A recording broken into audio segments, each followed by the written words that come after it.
কত কোন কালে তুমি থাকবে? আমি তুমি উঠে গেলে জায়মা চলে আসলাম, চলে যাবো গভর্নমেন্ট।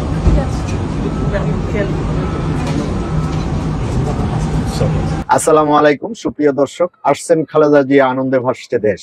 আজ অলরেডি খালেদা জিয়া রওনা হয়ে গেছেন হিথ্রো বিমানবন্দর পর্যন্ত। তারেক রহমান, বিএনপির ভারপ্রাপ্ত চেয়ারপারসন তারেক রহমান মাকে ড্রাইভ করে নিয়ে আসেন।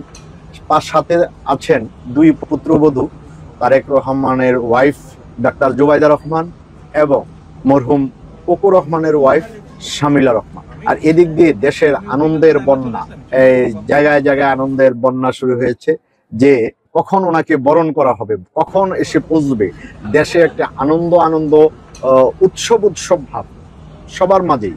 আসলে খালেদা জিয়া বর্তমানে যে সিচুয়েশন, এই অবস্থায় বেগম খালেদা জিয়া শুধু বিএনপির নেত্রী নয়, আপামর সারা বাংলাদেশের জনগণের নেত্রী। উনি এমন একটা আসন করে নিয়েছেন মানুষের কাছে, আসলে শুধু বিএনপির মধ্যে কেন্দ্রীভূত নন এখন উনি। এ নিয়ে ঢাকা মেইলের একটা রিপোর্ট, প্রায় হিথ্রো বিমানবন্দরে খালেদা জিয়া দেশে রওনা দেওয়ার অপেক্ষায়। প্রায় 4 মাস পর লন্ডন থেকে দেশে ফিরছেন বিএনপি চেয়ারপারসন ও সাবেক প্রধানমন্ত্রী খালেদা জিয়া। ইতিমধ্যে তিনি যুক্তরাজ্যের হিথ্রো আন্তর্জাতিক বিমানবন্দরে পৌঁছেছেন। কিছুক্ষণের মধ্যেই তিনি কাতার আমিরের দেওয়া এয়ার অ্যাম্বুলেন্সে করে দেশের পথে রওনা দেবেন। আগামীকাল সকাল 10টায় তার ঢাকা পৌঁছার কথা রয়েছে। এই আগামীকালকে নিয়েই এখন মনে হয় দেশের মানুষের সময় আর কাটছে না। হ্যাঁ, কখন উনি পৌঁছবেন, আজকে থেকেই ঢাকা শহরে সাজ রব। হ্যাঁ, উনি কখন এসে পৌঁছবেন, ওখানে ওনাকে রিসিভ করতে যাবে, এরকম সাজ একটা রব পড়ে গেছে সবার মাঝে। সোমবার 5 মে স্থানীয় সময় দুপুরে, বাংলাদেশ সময় সন্ধ্যায় বিএনপির ভারপ্রাপ্ত চেয়ারম্যান তারেক রহমান নিজেই ড্রাইভ করে মাকে নিয়ে হিথ্রো বিমানবন্দরের উদ্দেশ্যে রওনা করেন। বিমানবন্দরে স্থানীয় নেতাকর্মীরা খালেদা জিয়াকে বিদায় জানান। তারেক রহমান মাকে বিদায় জানাতে গিয়ে আবেগ আপ্লুত হয়ে পড়েন। এই সময় সেখানে একটি আবেগ ঘন পরিবেশের সৃষ্টি হয়।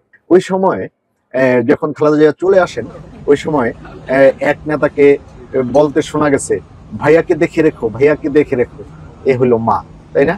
হ্যাঁ, তারেক রহমানকে দেখে রাখার জন্য উনি এক নেতাকে বলতেছে, ভাইয়াকে দেখে রেখো, ভাইয়াকে দেখে রেখো। স্থানীয় সময় বিকালে এয়ার অ্যাম্বুলেন্সটি খালেদা জিয়াকে নিয়ে ঢাকার পথে রওনা করবে।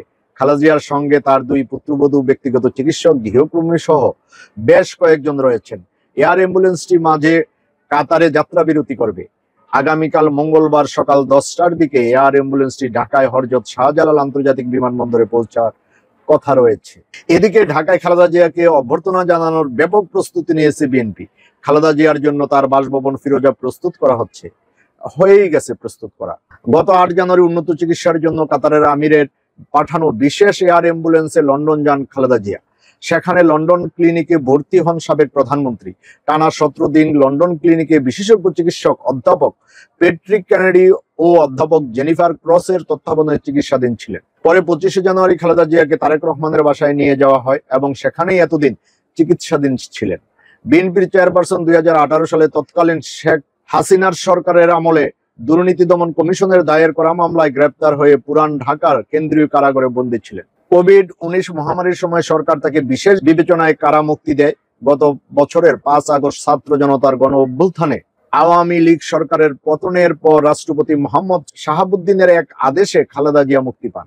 এরপর দুর্নীতির যে 2টি মামলায় তিনি কারাবন্দী ছিলেন, সেগুলোর রায় বাতিল করেন আদালত।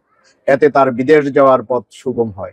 বিদেশ গেলেন, চিকিৎসা করলেন, এখন দেশে আসতেছেন। সারা দেশবাসী আনন্দে উদ্দালিত।